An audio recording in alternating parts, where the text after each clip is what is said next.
하나님, 삶의 한 절, 삶의 한 문장이라도 괜찮습니다. 우리의 삶이 삼갈처럼 안나처럼 받은 은혜를 증거하며 세상 향해 깊은 울림을 줄 수 있는 삶이길 소원합니다. 그렇게 주께 내 인생 전부를 내어드리니 주님 사용하시옵소서.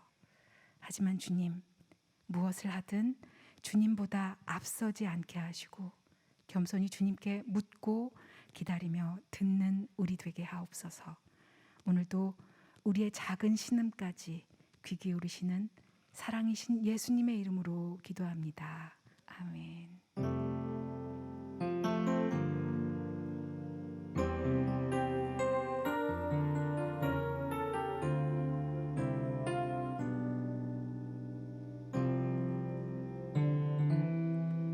오늘 이곳에 계신 성령님, 우리에게 말씀하시고 우릴 가르치소서. 닫힌 우리 맘 열어주시고 주의 빛으로 밝혀 우릴 인도하소서. 오늘 이곳에 계신 성령님, 우리에게 말씀하시고 우릴 가르치소서. 닫힌 우리 맘 열어주시고 주의 빛으로 밝혀 우릴 인도하소서.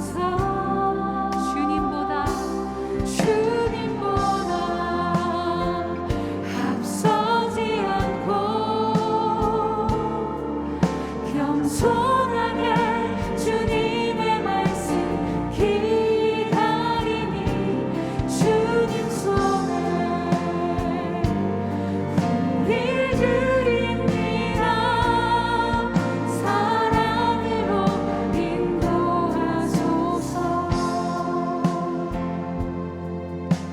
오늘 이곳에 계신 성령님, 이곳에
주시고 우리를 새롭게 하신 나의 사랑 하나님을 찬양합니다.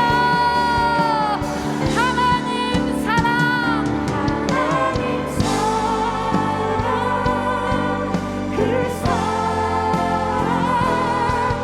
날 자유케 하네. 하나님 사랑, 하나님 사랑, 그 사랑 날 회복해 하나님 사랑, 하나님 사랑, 그 사랑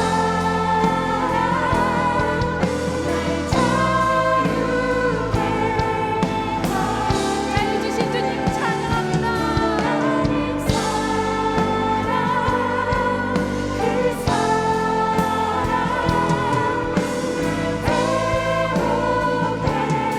우리 믿음으로 고백합시다. 하나님 사랑, 하나님 사랑, 그 사랑 날 자유케 하네. 하나님 사랑, 그 사랑 날 회복해 하나님 사랑, 하나님 사랑, 그 사랑 날 자유케 하네. 하나님 사랑, 그 사랑 날 회복해 하네. 주님 그 사랑이 우리를 덮으시고 우리를 자유케 하시며 회복케 하실 것을 믿습니다. 우리 믿음으로 고백합니다.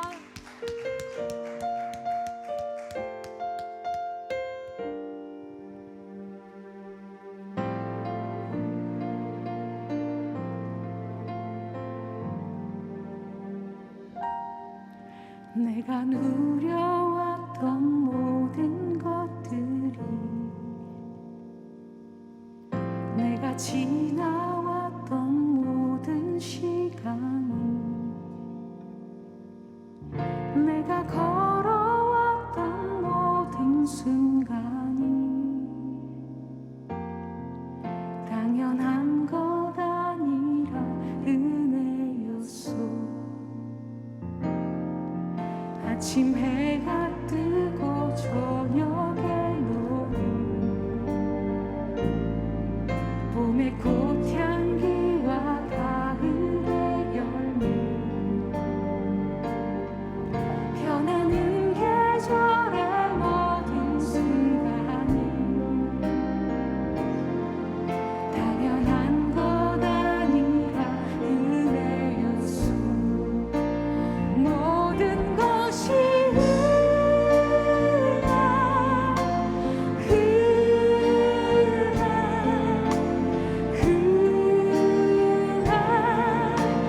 한없는 은혜 내 삶에 한연한 것 하나도 없었던 것을 모든 것이 은혜였어. 내가 이 땅에 태어나 사는 것 어린아이 시절과 지금까지 숨을 쉬며 살며 꿈을 꾸는 삶 당연한 것 아니라 은혜였소.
거룩하신 그 하나님, 우리 그 하나님께 우리 마음 모아 전심으로 기도하길 원합니다.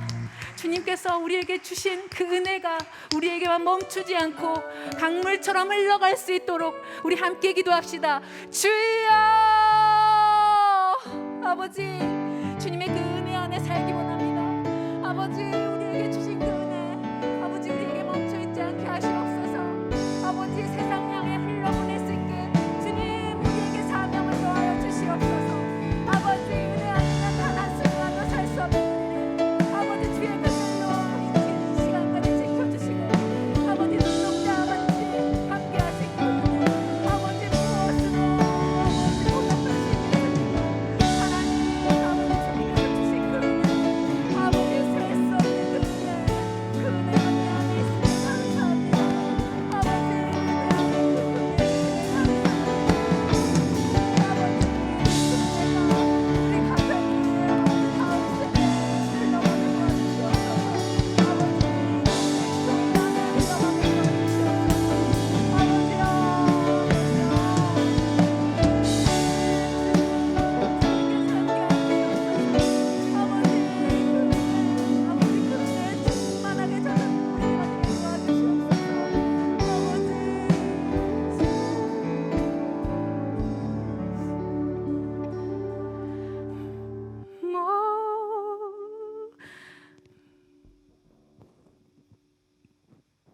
모든 것이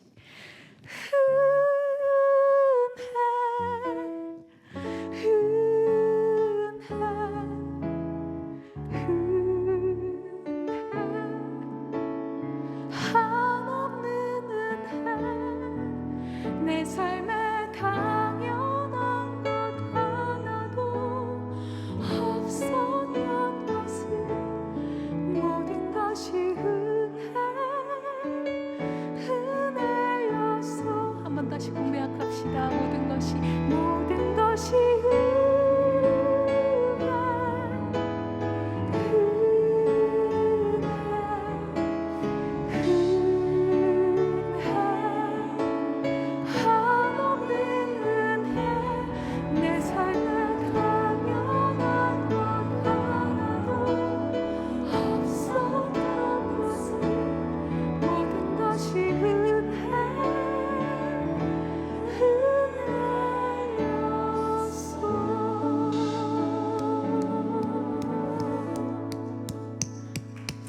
아멘.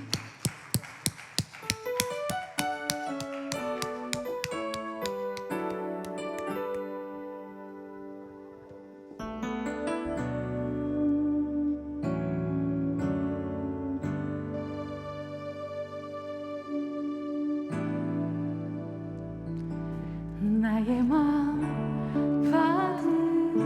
받으소서. 오셔서 주님의 저소 삼으소서.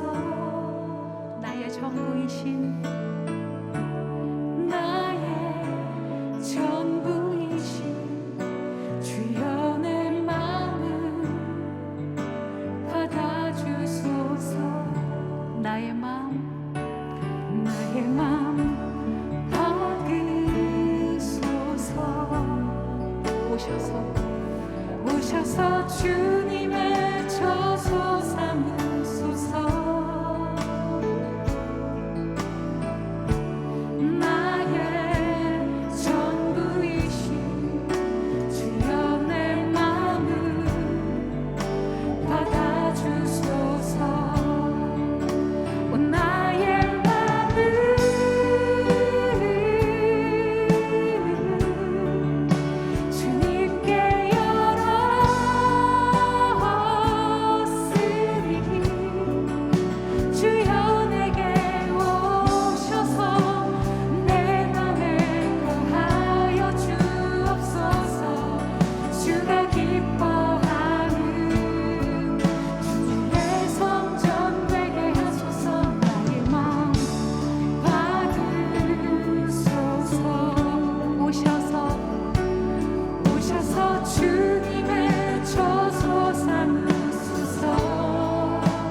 영광에서 기뻐하시는 거룩한 성전된 여러분 모두를 축복합니다.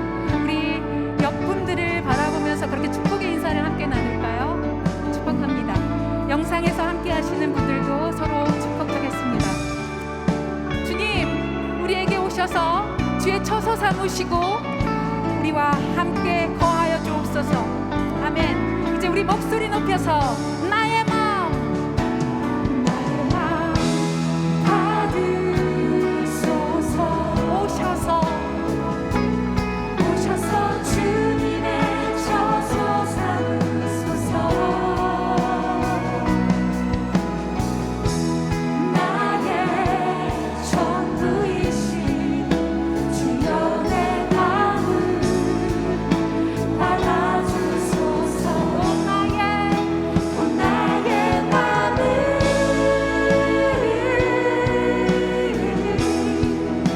주님께 열었으니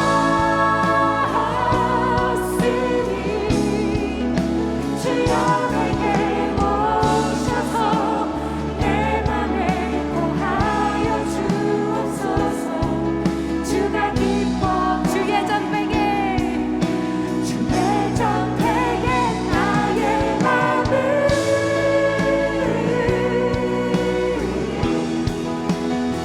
주님께 열었으니 주여 내게 오셔서 내 맘에 거하여 주옵소서. 주가 기뻐 주의 전백에 나의 맘을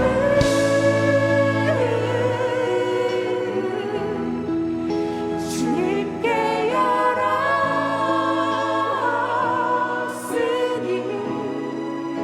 주여 내게 오셔서 내 맘에 거하여 주옵소서. 주가 기뻐하는 주의 성전 되게 하소서. 나의 마음 받으소서. 오셔서 주님의 처소 삼으소서. 나의 전부이신 주여 내 마음을 받아주소서. 주여 내 마음을 받아주소서. 주여 내 마음을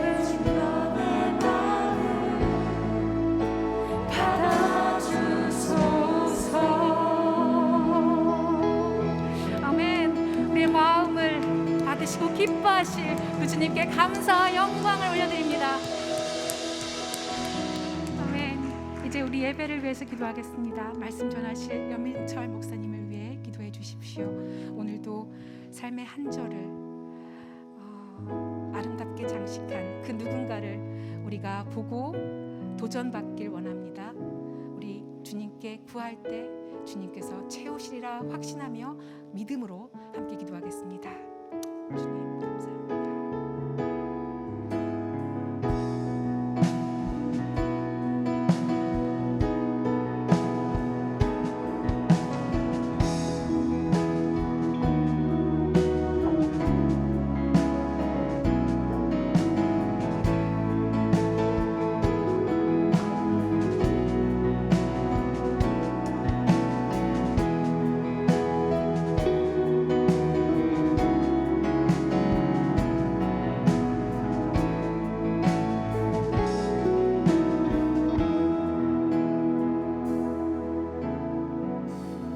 하나님 감사합니다. 주의 백성들 하나님의 아들 딸들을 불러 모아주시고 하나님 앞에 나와서 예배드리게 해주셔서 감사합니다. 오늘 이 시간에 우리의 삶을 잠시 내려놓고 온전히 하나님에게만 초점을 맞추기 원합니다. 하나님 저희에게 말씀하여 주시고 깨닫게 해주시고 도전해 주셔서 주님의 은혜를 체험하는 귀한 시간 되게 하여 주시옵소서. 주님, 저희들은 세상을 이길 힘이 없습니다. 세상을 잘 헤쳐나갈 지혜가 부족합니다. 오늘 이 시간에도 주님 저희들에게 주시는 지혜와 말씀과 계시를 통해서 우리 삶을 바르게 개척해 나갈 수 있는, 하나님 기쁘시게 해드릴 수 있는 심령들이 되게 하여 주시옵소서. 하나님, 세상으로 우리의 마음이 향하지 않고 예배의 자리로 향하게 해주셔서 감사합니다. 오늘 이 저녁에 주의 은혜를 충만하게 우리 각 사람에게 부어 주시옵소서. 예수님 이름으로 기도드리옵나이다. 아멘. 참 귀한 저녁입니다. 여러분, 코로나 때문에 다들 두려워하고 또 마음이 복잡하고 막 이런데 예배 자리에 이렇게 찾아오셔서 또 하나님 앞에 예배 드리시고 너무나 감사한 것 같아요. 우리 좌우로 멀리서 이렇게 손을 들면서 인사하실 때 오늘도 하나님 주시는 은혜가 충만할 줄로 믿습니다. 이렇게 인사 한번 하시기 바랍니다.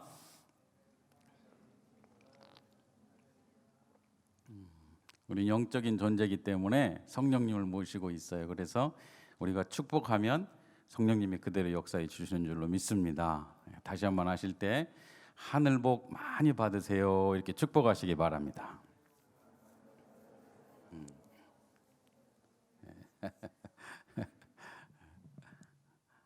그 돈 드는 거 아닌데 좀 크게 하세요. 참나. 다시 한번 하겠습니다. 다시 한번 한 두 사람, 세 사람 이상. 자, 하늘 복 많이 받으세요. 크게 축복해 주시기 바랍니다. 네. 아멘, 아멘. 네. 성경에 서로 축복하라 그렇게 돼 있습니다. 자, 오늘 주신 하나님 말씀, 오늘은 특별한 광고가 없고요. 바로 하나님 말씀 같이 보도록 하겠습니다. 광고는 주보를 참고하시기 바랍니다. 하나님 말씀 창세기 15장 2절 말씀 우리 같이 한 목소리로 봉독하시겠습니다. 아브라함이 이르되 주 여호와여 무엇을 내게 주시려 하나이까? 나는 자식이 없사오니 나의 상속자는 이 다메섹 사람 엘리에셀이니이다. 아멘. 자, 24장 2절, 3절, 4절 같이 읽겠습니다. 자, 시작. 아브라함이 자기 집 모든 소유를 맡은 늙은 종에게 이르되 청하건대 내 허벅지 밑에 내 손을 넣으라. 내가 너에게 하늘의 하나님 땅의 하나님이신 여호와를 가리켜 맹세하게 하노니 너는 내가 거주하는 이방 가나안 족속의 딸들 중에서 내 아들을 위하여 아내를 택하지 말고 내 고향 내 족속에게로 가서 내 아들 이삭을 위하여 아내를 택하라. 아멘. 지금 우리가 삶의 한 절이라는 주제를 가지고 우리 사랑팀 목사님들이 돌아가면서 말씀을 증거하고 있습니다. 성경에 길게 설명되어 있지 않은 사람, 한 구절 아니면 몇 구절로 이렇게 묘사되어 있지만 그러나 실제로 그 삶을 이렇게 들여다보면 우리가 배울 것이 많은 그런 사람들 우리가 한번 찾아보자 하는 취지입니다.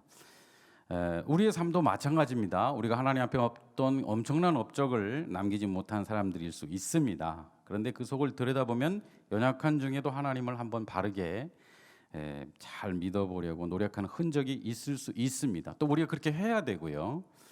왜냐하면 하나님은 성공이 아니라 성실을 원하시기 때문입니다. 엄청난 업적을 남긴 사람이 아니라 충성된 사람을 기뻐하시기 때문입니다. 아멘.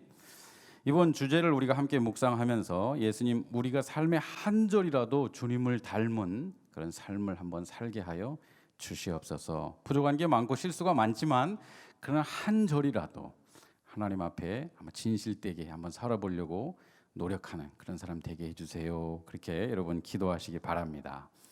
그런 의미에서 오늘 본문에 등장하는 사람을 우리가 한번 생각해 볼 필요가 있습니다. 이 사람의 이름은 엘리에셀입니다. 엘리에셀. 성경에 엘리에셀이라는 사람이 많이 나옵니다. 그런데 제일 성경에 처음 등장하는 엘리에셀은 창세기 15장 2절 우리가 아까 읽은 내용이죠. 다메섹 사람 엘리에셀. 다메섹 사람 엘리에셀. 이 사람이 처음 등장한 엘리에셀입니다. 옛날 히브리 사람들은 라스트 네임이 없었습니다. 성이 없는 거예요. 이름만 있어요. 그러면 같은 지역에 같은 이름을 쓰는 사람이 있을 때 이렇게 헷갈릴 수 있잖아요. 그래서 자기 아버지 이름을 자기 이름 앞에 붙이거나 자기 출생지의 이름을 붙이거나 이렇게 붙여서 성 역할을 하게 하는 거죠. 예를 들어서 아리마대 요셉이다 그러면은 예루살렘의 북서쪽 한 30km 정도에 있는 아리마대 지역의 요셉이다 그런 뜻이에요. 그 사람이 제법 돈이 있어서 예루살렘에 자기 개인 무덤을 가지고 있었던 거예요. 근데 예수님이 십자가에 돌아가시니까 자기 개인 무덤을 주어서 예수님 장사 지낼 수 있도록 해준 거죠. 오늘 본문도 마찬가지입니다. 다메섹 사람 엘리에셀, 그러면 다메섹 엘리에셀 이렇게 아마 불렀을 거예요. 이스라엘 북쪽에 위치한 시리아라는 나라, 지금도 시리아가 있고 그 수도가 다마스커스죠. 다마스커스는 굉장히 오래된 도시입니다. 예루살렘 못지않게 오래된 도시입니다. 그 다마스커스 출신 사람이다 하는 겁니다. 이 사람이 아브라함의 종이 됐습니다. 이 종은 아브라함의 집에서 태어난 사람일 수도 있고 아주 어렸을 때 아브라함이 다마섹 지역을 지나가다가 자기 종으로 삼았을 수도 있습니다. 만약에 후자라면 가난한 집의 부모들이 아마 종으로 아들을 팔았을 수도 있습니다. 만약에 그렇다면 제 추측으로는 아주 영특한 사람이었을 가능성이 굉장히 높습니다. 아브라함이 그래도 나름대로 사람을 보는 눈이 있는 사람인데, 그래도 영적인 사람이니까 어설픈 사람을 종으로 삼지는 않았을 것 같아요. 딱 어렸을 때 봐도 영특해 보이는 그런 친구를 종으로 삼았을 것 같습니다. 또 나아가서 아브라함이 데리고 있던 종들이 한두 사람이 아니었는데 창세기 14장에 보면은 전쟁에 나갈 수 있는 종이 318명이었다 이렇게 돼 있잖아요. 근데 그 수많은 종들 중에 제일 최고로 이렇게 인정해줬다 하면 이 사람이 아마 상당히 보디발의 집에서 총무 역할을 했던 요셉처럼 아브라함에게 인정받는 영특하고 성품도 좋고 신앙도 좋은 사람이었을 가능성이 굉장히 높습니다. 자, 15장 2절을 다시 한번 읽어보겠습니다. 이런 걸 생각하면서 자, 15장 2절 시작. 아브라함이 이르되 주 여호와여 무엇을 내게 주시려 하나이까? 나는 자식이 없사오니 나의 상속자는 이 다메섹 사람 엘리에셀이니이다. 아멘. 아브라함이 하나님과 대화를 합니다. 그런데 하나님이 아브라함에게 많은 복을 주겠다. 그러니까 아브라함이 약간 서운한 말을 합니다. 하나님이 복을 주시려면 자식부터 주셔야 뭔가 물려줄 수 있지 않겠습니까? 근데 자식이 없으니까 물려줄 수가 없습니다. 제 재산을 물려줄 사람은 제가 어려서부터 데리고 길렀던 이 다메섹 사람 엘리에셀 뿐입니다. 이렇게 대답한 거예요. 그러니까 하나님이 또 이렇게 3절 읽겠습니다. 3절 시작. 아브라함이 또 이르되 주께서 내게 씨를 주지 아니하셨으니 내 집에서 길린 자가 내 상속자가 될 것이니이다. 약간 서운한 느낌이 드는 그런 말씀이죠. 그때 하나님이 아브라함에게 아니다, 내가 너에게 자식을 주겠다 이렇게 말씀하십니다. 자, 4절 읽겠습니다. 시작. 여호와의 말씀이 그에게 임하여 이르시되 그 사람이 네 상속자가 아니라 내 몸에서 날 자가 내 상속자가 되리라 하시고 아멘. 그 상속자가 바로 이삭이었죠. 근데 지금 하나님과 아브라함이 대화를 하는 이 시기에 이삭은 태어나지 않았습니다. 이삭이 태어나기 20년 전의 일입니다. 그 당시에는 자식이 없으면 자기가 가장 아끼는 종에게 유산을 물려주고 자신의 노후를 부탁하는 관습이 있었습니다. 그래서 아브라함은 엘리에셀이라는 종에게 그렇게 하려고 작정을 했던 거죠. 그런데 나중에 이삭이 태어나서 이제는 그 이삭이 후계자가 되고 엘리에셀은 계속 그 집의 총무 역할을 했던 것 같아요. 그런데 이제 세월이 흘러서 거의 60년 정도가 흘렀습니다. 이삭이 이제 37살이 됐어요. 그때 어머니 사라가 죽었습니다. 그리고 3년이 지나서 이삭이 40살이 됐어요. 거의 60년이 흐른 거죠. 그때 아브라함이 이삭을 결혼시키기로 작정을 합니다. 왜 이렇게 결혼이 늦었는가? 그 이유에 대해서 성경에 정확하게 안 나와 있기 때문에 잘 모릅니다. 그러나 제 개인적인 생각은 아마도 아브라함이 이삭을 이방 여인들에게 결혼시키지 않으려고 고르고 골랐던 것 같아요. 요즘도 우리가 결혼이 이게 두세 사람만 고르면 마흔이 확 넘어가게 되잖아요. 그래서 많이 고르면 안 돼요. 근데 조금 골랐던 것 같아요. 그래가지고 40이 된 거죠. 근데 아브라함이 이제는 더 이상 늦추면 안 되겠다 싶은 생각이 강하게 들었던 것 같아요. 그래서 종을 고향에 보내서 고향 사람들 중에서 친척들, 다시 말해서 하나님을 섬기는 사람들 중에서 골라와라 이렇게 명령을 내린 겁니다. 그 내용이 바로 아까 우리가 읽었던 24장 2절에서 4절까지의 내용입니다. 자, 2절만 우리 다시 한번 읽어보겠습니다. 시작. 아브라함이 자기 집 모든 소유를 맡은 늙은 종에게 이르되 청하건대 내 허벅지 밑에 내 손을 넣으라.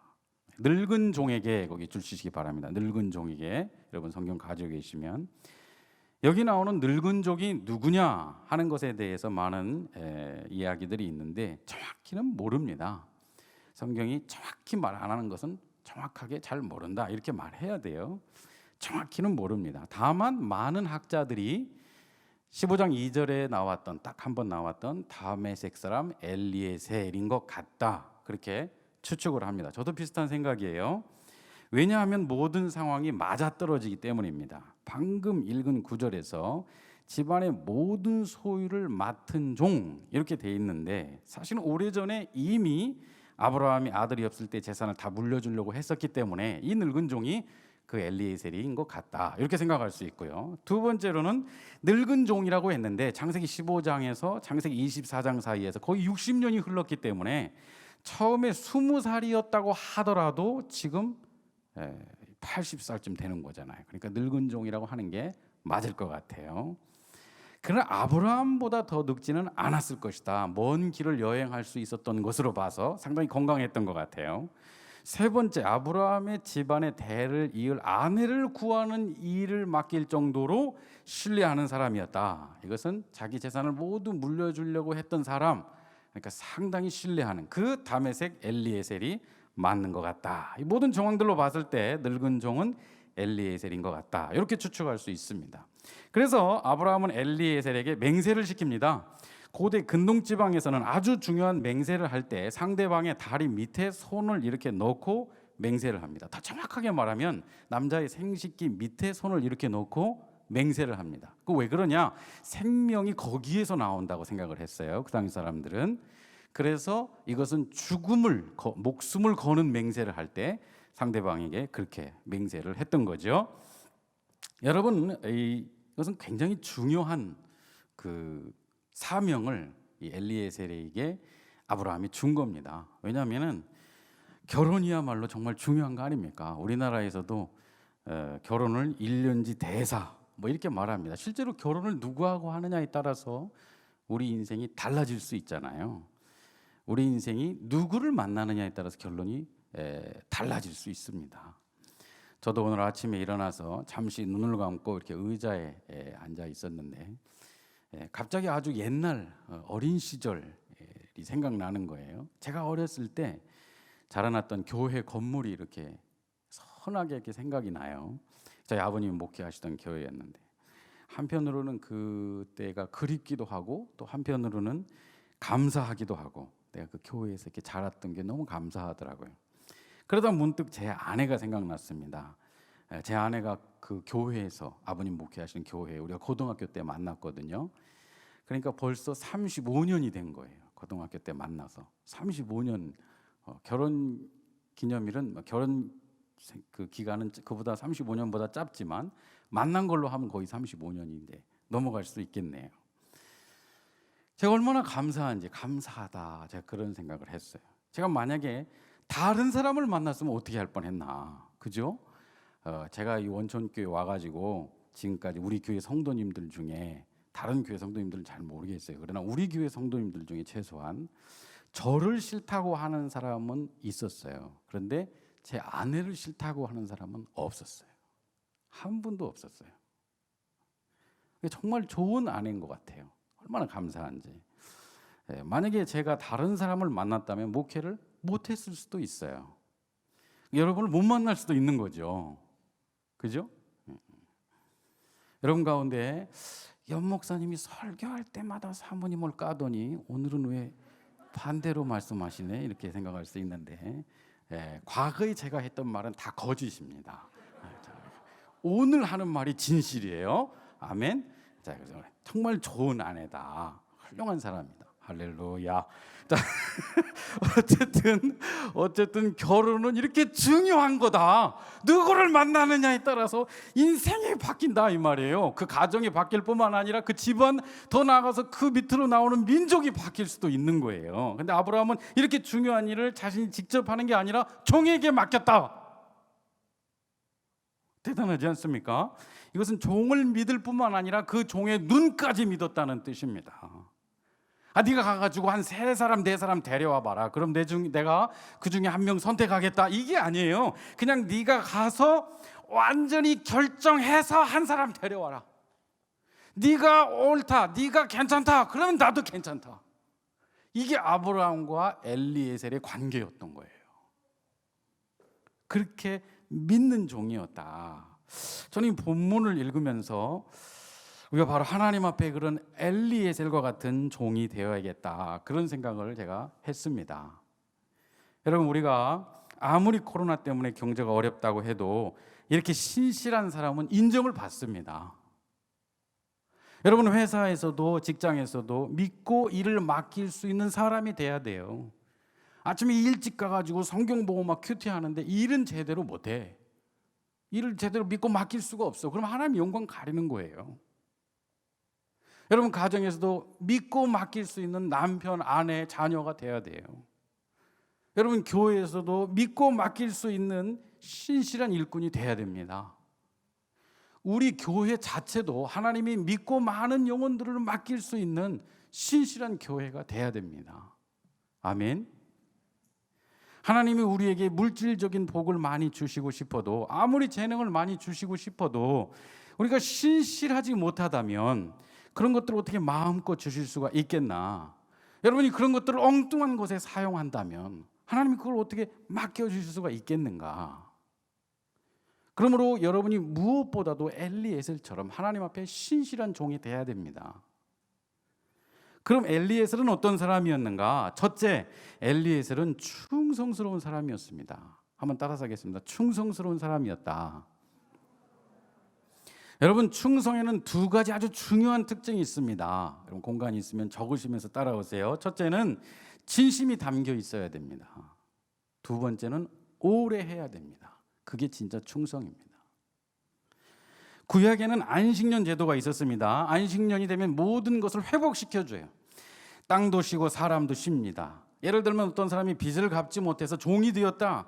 그러면 계속 완전히 노예가 돼서 계속 이렇게 되는 게 아니고 6년 동안 일을 하고 7년째 풀어주는 거예요. 또 풀어줄 때는 약간의 돈도 주어서 먹고 살 수 있게 해줬습니다.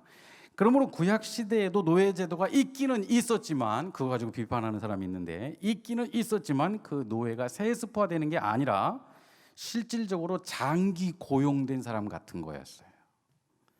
근데 간혹 어떤 사람들은 안식년이 되어도 집에 안 돌아가요. 자유인이 되는 걸 원치 않아요. 그 종을 사랑해. 그 주인도 사랑해. 서로 아들과 아버지 같은 관계예요. 그래서 저는 자유인 되기가 싫습니다, 이렇게 얘기해요. 그리고 그 주인도 그 종을 사랑해. 그럼 어떻게 하느냐?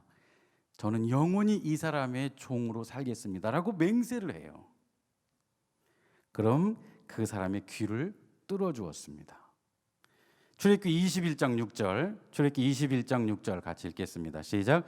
상전이 그를 데리고 재판장에게로 갈 것이요, 또 그를 문이나 문설주 앞으로 데리고 가서 그것에다가 송곳으로 그의 귀를 뚫을 것이라. 그는 종신토록 그 상전을 섬기리라. 이렇게 귀를 뚫은 종이 귀걸이를 하고 다니면 모르는 사람도 그 사람을 보고 존중해 줬습니다. 저 사람은 비록 종의 신분이긴 하지만 진심으로 주인을 사랑하는 충성된 신실한 사람이구나, 그렇게 믿어주었습니다. 그리고 그 주인의 아들처럼 대우해 줬습니다. 함부로 대우하지 않았어요. 그렇게 하면 그 주인이 가만히 있지 않을 것을 알기 때문에. 이것은 여담이지만 그 당시 여자들이 양쪽에 귀걸이를 하면 그것은 장식으로 하는 거였습니다. 그러나 남자가 한쪽에 귀걸이를 하면 그것은 종이라는 뜻이었습니다. 그래서 오늘날에 락 음악하는 가수들이 이상한 모양의 귀걸이를 이렇게 하는 것은 다 뜻이 있습니다. 영적인 뜻이 거기 있습니다. 우리 자녀들에게 잘 가르쳐 줘야 됩니다. 우리 자녀들이 죽음을 상징하는 해골 모양, 종교적인 뜻을 가진 모양, 악마적인 모양, 뉴에이지를 상징하는 모양, 십자가를 거꾸로 하는 모양, 그런 이상한 디자인의 귀걸이, 목걸이, 반지 이런 거 하지 못하도록 잘 가르쳐 주시기 바랍니다. 어쨌든 오늘 본문의 엘리에셀이 바로 그렇게 충성스러운 사람이었습니다. 이때는 율법이 있기 전이었기 때문에 출애굽기에 나오는 규정대로 엘리에셀이 귀를 뚫었는지 아닌지 알 수 없어요.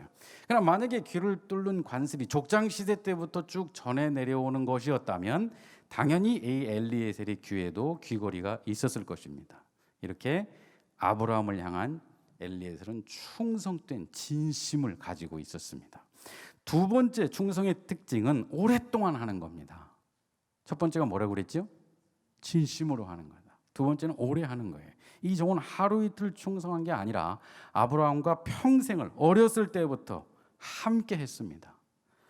그래서 진심으로 믿을 수 있었어요. 여러분, 어디서든지 믿고 맡길 수 있는 사람이 되려면 적당히 하지 않고 오래 해야 됩니다. 오래. 일본의 기업들은 회사에 사당이 있습니다. 그 회사에서 평생 일하다가 죽은 사람을 모셔놓은 사당이 회사 안에 있어요. 젊었을 때 들어와서 죽을 때까지 그 회사에서 일하다가 죽은 사람, 그 사람을 모셔놓는 사당이 있을 정도예요.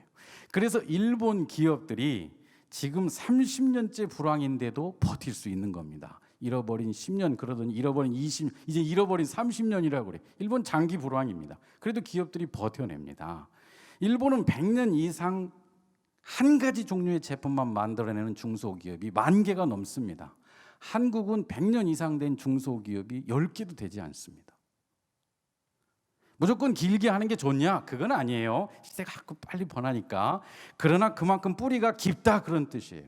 여러분, 오스트리아에는 700년 된 식당이 있어요. 52대째 음식만 만들어서 파는 식당을 하고 있어요.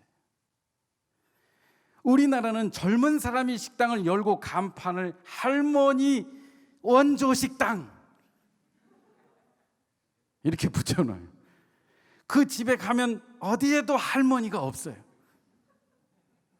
여러분, 제가 한국에 와가지고 전국에 있는 할머니 원조 식당 가봤는데 한 번도 할머니를 본 적이 없어요. TV에서는 본 적이 있어요. 근데 내가 간 집은 할머니를 한 번도 본 적이 없어요.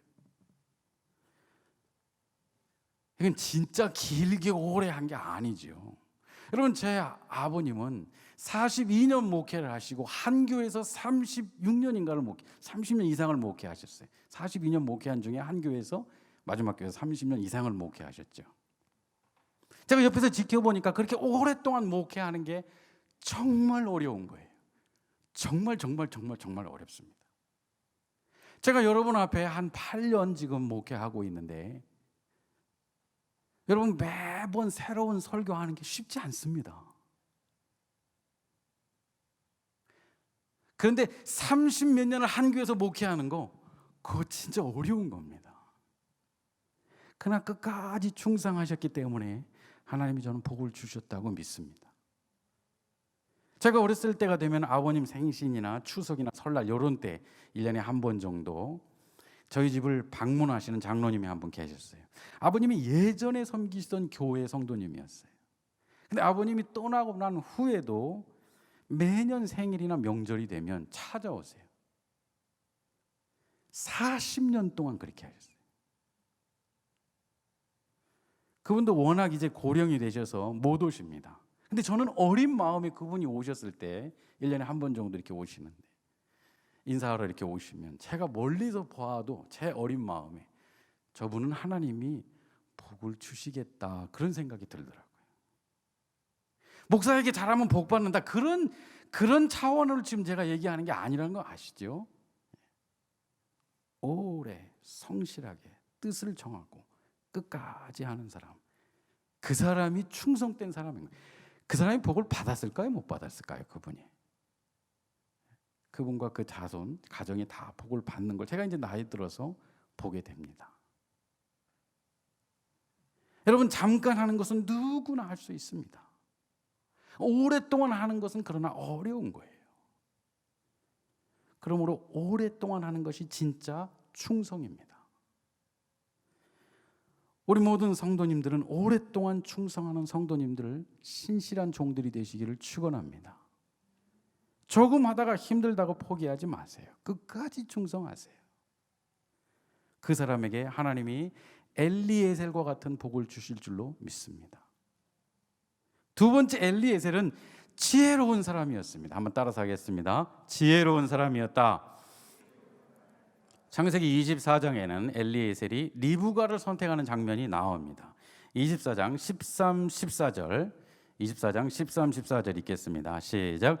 성중 사람의 딸들이 물 기르러 나오게 싸우니 내가 우물 곁에 서 있다가 한 소녀에게 이르기를 청하건대 너는 물동이를 기울여 나로 마시게 하라 하리니 그의 대답이 마시라 내가 당신의 낙타에게도 마시게 하리라 하면 그는 주께서 주의 종 이삭을 위하여 정하신 자라 이로 말미암아 주께서 내 주인에게 은혜 베푸심을 내가 알겠나이다. 아멘. 우리 에어컨을 조금 켜주시기 바랍니다. 한 10명 자는 것 같아요.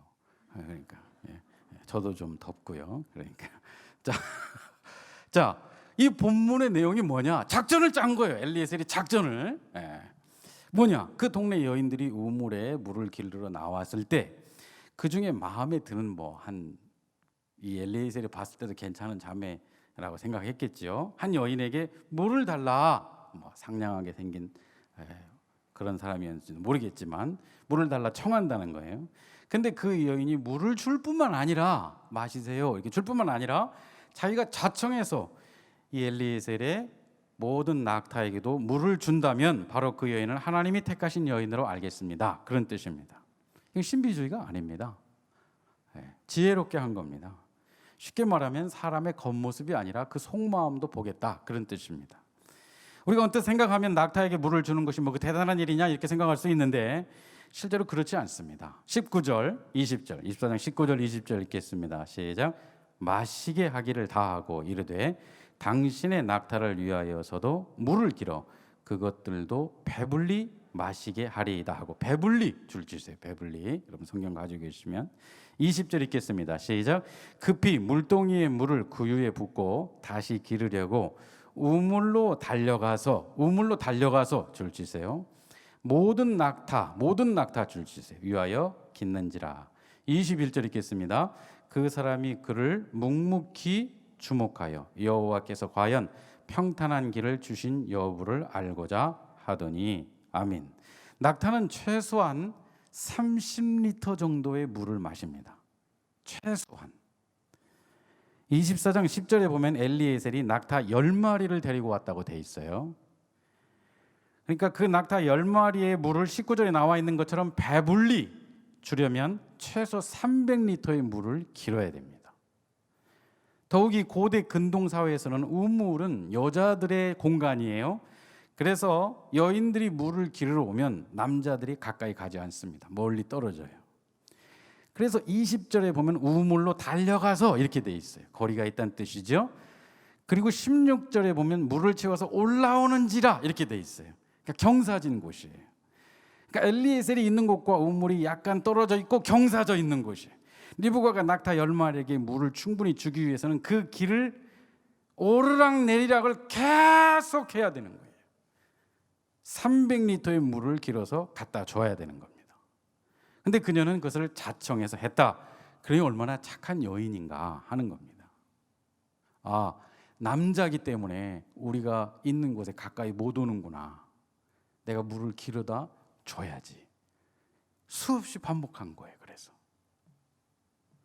엘리에셀은 리브가가 열심히 물을 길어서 낙타를 먹이는 모습을 보면서 이 여인이 하나님이 보여주신 여인이구나 하고 확신했습니다.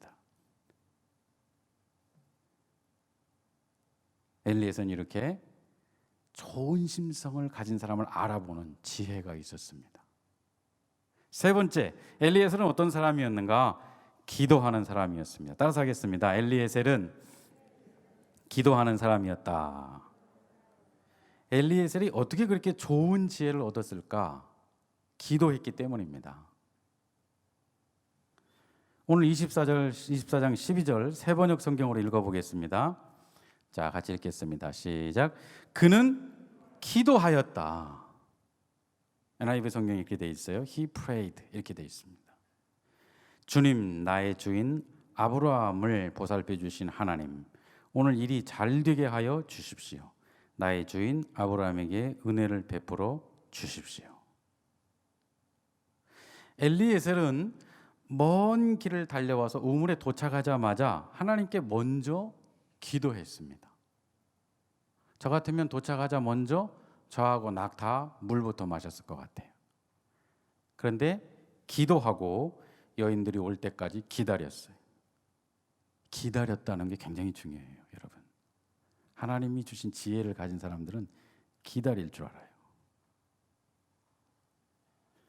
여러분, 상당히 많은 경우 우리의 지혜가, 우리의 생각이 하나님의 지혜를 가로막을 때가 많습니다. 그래서 아주 순조롭게 될 일을 그르칩니다. 그럼 어떻게 해야 하는가? 기도해야 됩니다. 야고보서 1장 5절 너희 중에 누구든지 지혜가 부족하거든 모든 사람에게 후히 주시고 꾸짖지 아니하시는 하나님께 구하라 그리하면 주시리라. 여러분, 지혜가 부족하다고 느낀다면 하나님께 기도해야 됩니다. 아멘. 그러면 하나님이 지혜와 깨달음을 주십니다. 오늘 본문에서 엘리에셀이 기도하고 행동했더니 어떻게 됐느냐? 제대로 만났어요. 리브가가 물을 다 길어준 다음에 엘리에셀이 리브가에게 물었습니다. 아버님 이름이 어떻게 되느냐? 이렇게 물었어요. 그랬더니 저는 아브라함의 동생 나홀의 자손입니다. 이렇게 대답을 하는 거예요. 친척을 만난 거예요. 물론 먼 친척이지만 하나님을 섬기는 사람들 중에 여인을 찾은 거예요. 제대로 만난 거예요. 엘리에셀은 이런 신앙을 어디서 배웠을까? 그 주인인 아브라함에게서 배웠다고 저는 생각합니다. 그는 어렸을 때부터 아브라함 옆에서 지켜보면서 아브라함이 어떻게 하나님을 섬기는지 봤을 거예요. 어떻게 기도하는지 봤을 겁니다. 여러분, 오늘 우리도 마찬가지입니다. 우리 자녀들에게 기도를 가르치려면 부모가 기도하는 모습을 보여줘야 돼요. 말로만 해서는 안 됩니다. 기도하는 모습을 본 자녀들이 나중에 그대로 따라서 하는 거예요. 여러분이 자녀들 앞에서 어떤 모습을 보여주느냐에 따라서 우리 자녀들의 인생이 바뀐다는 것을 여러분이 알고 계셔야 됩니다. 여러분, 엘리에셀이라는 이름의 뜻이 무엇인가? 하나님이 나를 도와주신다입니다. 하나님 나를 도와주신다. 그는 그 이름대로 살았습니다. 자기 생각대로 하지 않고 먼저 하나님께 기도해서 하나님의 도우심을 받으면서 살았습니다. 여러분, 우리도 이렇게 살아야 됩니다. 예수님에게 인정받는 종이 돼야 됩니다. 그러기 위해서 어떻게 해야 되는가? 기도해야 됩니다. 제가 저희 교회 설교 시간에도 몇 번 말씀드리고 성경 공부 시간에도 자주 말씀드리는 내용인데요. 제 컴퓨터 모니터에는 화면 보호 기능이 있습니다. 오랫동안 컴퓨터를 건드리지 않으면 화면이 이렇게 꺼지면서 글씨가 이렇게 지나가게 할 수 있죠. 그런데 그냥 검은색은 심심하니까 거기다가 글을 제가 하나 올려놓은 거죠. 뭐라고 썼느냐? 종에 가는 길을 인도하소서 이렇게 써 있습니다. 처음에는 그냥 이렇게 지나가게 했다가 좀 약한 것 같아서 요즘은 이게 돌게 해놨어요. 이렇게 슝 그러면서 종에 가는 길을 인도하소서 이렇게. 사실 저는 원래 그런 기도를 잘 못하는 사람이었습니다. 왜냐하면 기도가 좀 하나님을 부려먹는 것 같아요. 그래서 그런 기도를 잘 못했습니다. 근데 제가 이 엘리에셀을 묵상하다가 깜짝 놀랐어요. 엘리에셀이 바로 그렇게 기도한 거예요. 방금 우리가 읽은 12절의 내용이 그런 겁니다. 저에게 은혜를 베풀어 주세요.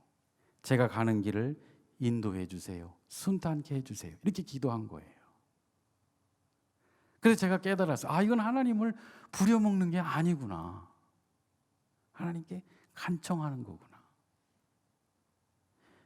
그래서 그때부터 저는 수도 없이 하루에도 몇 번씩 계속해서 종의 가는 길을 인도하소서. 종의 가는 길을 인도하소서. 그렇게 기도합니다. 컴퓨터 화면이 돌아갈 때도 하고, 걸어가다가도 하고, 생각나면 하고, 그냥 조용히 눈 감고 있다가도 하고, 어려운 일이 있으면 하고, 김효신 목사님이 어려운 질문하면 그때 마음속으로 합니다. 종의 가는 길을 인도하소서. 이렇게 하고 대답합니다. 그때마다 지혜를 주세요. 할렐루야. 여러분, 그때마다 얼마나 마음이 평안한지 몰라요. 마음에 확신이 생겨요. 실제로 많은 기도 응답을 저는 받았습니다. 오늘도 저는 이 기도를 여러 번 마음속으로 했습니다. 기도가 어렵거나 복잡하지 않잖아요. 그죠? 여러분 한번 따라서 하시기 바랍니다. 종의 가는 길을 인도하소서. 제가 여러분 부탁할게요. 제가 체험이 있어서 그래요. 하루에 한 50번씩만 하세요. 아침에 일어나서 종의 가는 길을 인도하소서. 길을 가다가 운전하다가도 종의 가는 길을 인도하소서. 여러분 순간순간 하시기 바랍니다. 어려운 거 아니잖아요. 반드시 여러분 하나님 체험할 줄로 믿습니다. 여러분, 우리는 물론 다 주님의 하나님의 자녀들입니다. 그러나 우리가 사역을 감당할 때는 종처럼 하는 거예요. 예수님도 그렇게 하셨어요. 하나님, 제가 주님이 무엇이든지 믿고 맡길 수 있는 신실한 종이 되기 원합니다. 기도만 그렇게 하는 게 아니라 실제로 여러분 우리가 그렇게 한번 신실하게 살아갑시다. 순간순간 여러분 조율한 것들이 풀어지는 것처럼 우리 마음이 풀어질 때 여러분 마음속에 종의 가는 길을 인도하소서. 그러면서 다시 한번 제자리로 돌아올 수 있기를 축원합니다. 오랫동안 충성하게 해달라고 기도하세요.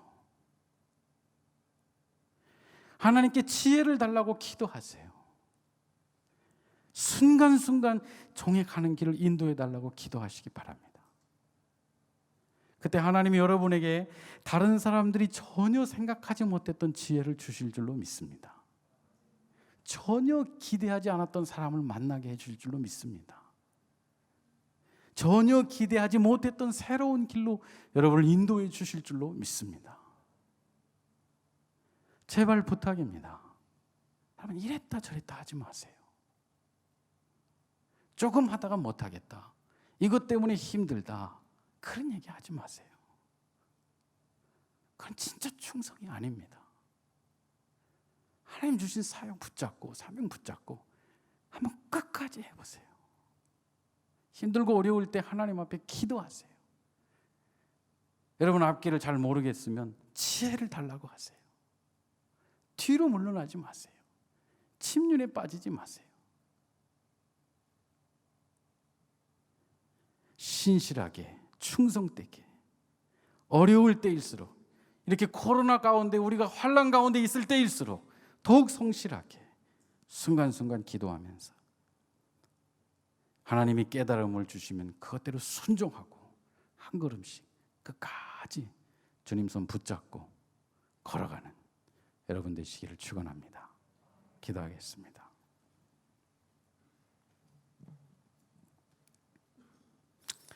하나님은 신실하시지만 우리는 신실하지 못해서 하나님 우리 마음이 요동칠 때가 많이 있습니다. 그러나 신실하신 하나님, 신실한 종을 기뻐하시는 줄로 믿습니다. 엘리에셀이 아브라함의 명령을 받들고 먼 길을 여행한 것처럼 오늘도 주님이 맡겨주신 사명 붙잡고 인생의 길을 저희들이 살아갑니다. 때로는 낯선 길에 들어서서 방황을 할 때가 있고 눈물 흘릴 때도 있습니다. 이런 코로나와 같은 환난을 만날 때도 있습니다. 그러나 주님, 그럴 때일수록 저희에게 힘을 주셔서 끝까지 충성할 수 있도록 하나님 도와주시옵소서. 바르고 성실하게 신앙생활하게 하여 주시옵소서. 비록 세상이 우리에게 겁을 준다 해도 오직 주님 손 붙잡고 두려움 없이 걸어나가게 하여 주시옵소서. 정에 가는 길을 인도하소서. 그렇게 기도하면서 걸어나갈 때 순간순간 지혜 주시고 사람 보내주시고 순간순간 도움의 길을 열어주시는 하나님, 그 하나님을 저희들이 만나게 하여 주시옵소서. 예수님 이름으로 기도드리옵나이다. 오늘 주신 우리 말씀 붙잡고 같이 찬양하시겠습니다. 이 찬양의 후렴 부분에 한량없는 은혜, 갚을 길 없는 은혜, 내 삶을 에워싸는 하나님 은혜, 나 주저함 없이 그 땅을 밟음도 나를 붙드시는 하나님 은혜. 여러분, 우리를 붙잡아 주시는 하나님 그 은혜가 있기 때문에 여러분, 우리가 주님 가라 하는 길로, 주님 인도하시는 길로 주신 사명 끝까지 붙잡고 걸어나갈 수 있는 줄로 믿습니다. 신실한 종의 삶을 살 수 있는 줄로 믿습니다. 우리 그렇게 결단하시면서 찬양하시겠습니다.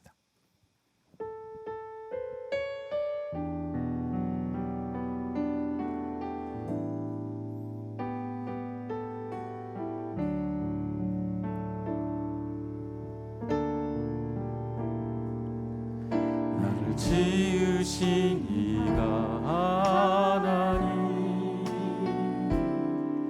나를 부르신 이가 하나님, 나를 보내신 이도 하나님, 나의 나 된 것은 다 하나님 은혜라.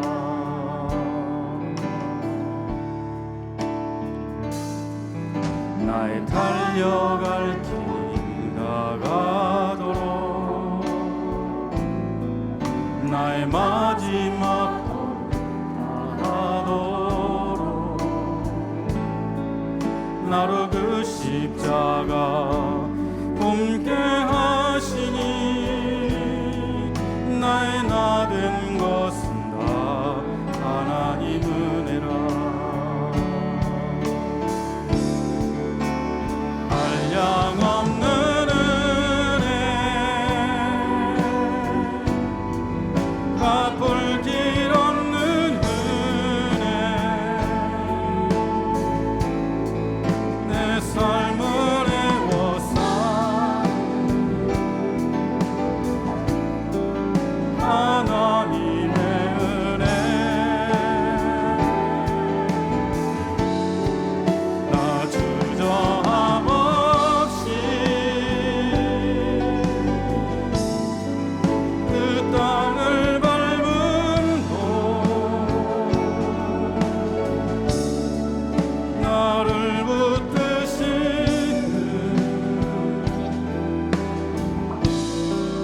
하나님의 은혜.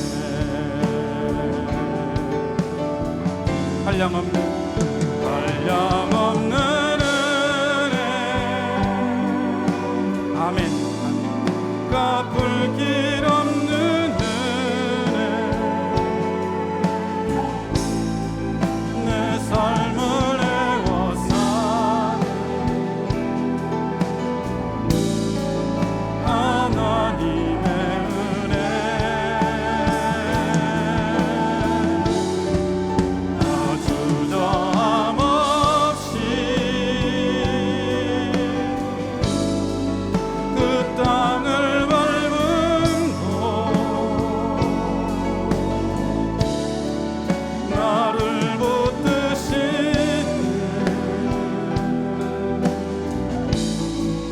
하나님의 은혜. 한 번 더 합니다. 하나님 은혜. 한량없는 은혜, 갚을 길 없는 은혜. 우리 다 일어나셔서 우리 가슴에 손을 대고 찬양하겠습니다. 삶을 에워싸는 하나님 은혜, 하나님 하나님의 은혜 나 주저함 없이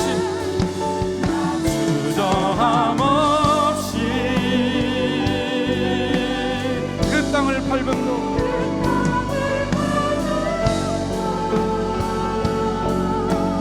나를 붙드시는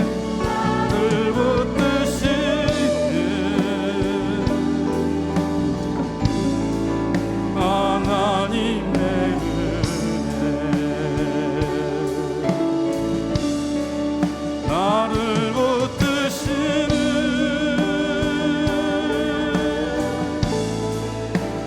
하나님의 은혜 나를 붙드시는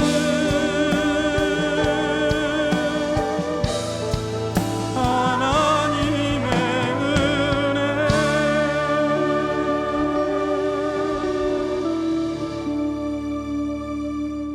은혜 이제 우리 잠시 하나님 앞에 기도할 때 하나님 자 하나님께 충성하겠습니다라고 약속하고 까맣게 잊어버렸던 것들이 많이 있습니다.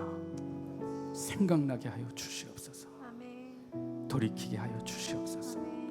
신실하신 하나님 제가 신실하게 살게 하여 주옵소서. 주님이 기뻐하시는 인생 되게 하여 주시옵소서. 충성된 주의 종이구나 착한 종이구나 이 한마디 칭찬 위에서 살아가는 우리 성도들이 되게 하여 주시옵소서. 이제 우리 합심해서 하나님 앞에 잘못된 것이 있으면 회개하고 깨닫게 하시는 것이 있으면 각오하고 결단하면서 잠시 기도하시겠습니다. 하나님 감사합니다. 오늘 주신 말씀 들으니 가슴이 새깁니다. 하나님의 은혜가 있기 때문에 담대히 걸음을 걸어 나갈 수 있도록 주저함 없이 나갈 수 있도록 하나님 도와 주시옵소서. 우리 힘으로는 할 수 없습니다. 살아갈 수 없습니다. 이겨낼 수 없습니다. 하나님 도와주시고 하나님 함께하시고 우리가 지혜가 부족하면 하나님 기도할 때 순간순간 저희에게 지혜를 허락하여 주시옵소서. 어려움 가운데 있을 때 낙심 가운데 있을 때 종의 가는 길을 인도하소서. 종의 가는 길을 인도하소서. 그렇게 기도하게 하여 주시옵소서. 그때마다 지혜를 주시고 사람을 보내주시고 길을 열어주시고 아버지 하나님 살 길을 열어주시고 하나님을 만날 수 있도록 그래 우리 삶이 주님 손 붙잡고 하나님 은혜로 살아가는 인생들이 다 될 수 있도록 하나님 인도하시고 역사하여 주시옵소서. 신실하지 못한 자를 향하신 신실한 하나님의 사랑 때문에 오늘도 다시 저희들이 삶의 길을 돌이켜서 예수 그리스도를 향해서 걸어가는 인생들이 될 수 있도록 하나님 인도하시고 역사하여 주시옵소서. 하나님 오늘도 주님이 저희를 그렇게 부르시는 줄로 믿습니다. 이 저녁에 주님 앞에 나온 심령들 불쌍히 여겨주시고 그렇게 우리 삶을 다시 한번 조율할 수 있도록 인도하여 주시옵소서.